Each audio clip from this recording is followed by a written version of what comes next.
Bangladesh police academy সারদায় 40তম BCS police ক্যাডারের প্রশিক্ষণ সমাপনী কুচকাওয়াজে স্বরাষ্ট্র উপদেষ্টা lieutenant general Jahangir Alam Chowdhury police বাহিনীর ভূমিকা সম্পর্কে একটি স্পষ্ট বার্তা দিয়েছেন।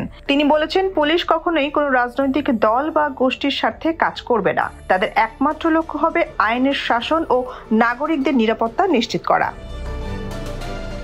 স্বরাষ্ট্র উপদেষ্টা তার বক্তৃতায় উল্লেখ করেন, বাংলাদেশ পুলিশ একটি স্বাধীন প্রতিষ্ঠান এবং তারা শুধুমাত্র রাষ্ট্রের সেবায় নিয়োজিত। কোনো দলীয় এজেন্ডা বাস্তবায়ন বা অন্যান্য নির্দেশনা পালন করে অপেশাদারিত্ব দেখানো তাদের কাজ নয়। তিনি পুলিশ সদস্যদের আইন মেনে পেশাদারিত্বের সঙ্গে দায়িত্ব পালনের পরামর্শ দেন। এই ব্যাচে ৬৬ জন শিক্ষানবিশ সহকারী পুলিশ সুপারের প্রশিক্ষণ শেষ হওয়ার কথা ছিল ৪ মাস আগে, কিন্তু বিভিন্ন জটিলতা ও অভিযোগের কারণে তা পিছিয়ে যায়। অভিযোগের প্রমাণ পেয়ে ৬ জনকে প্রশিক্ষণ থেকে অব্যাহতি দেওয়া হয়। অবশেষে ৫৭ জন এবং ৩৮তম ব্যাচের ৩ জন শিক্ষানবিশ কুচকাওয়াজে অংশ নেন।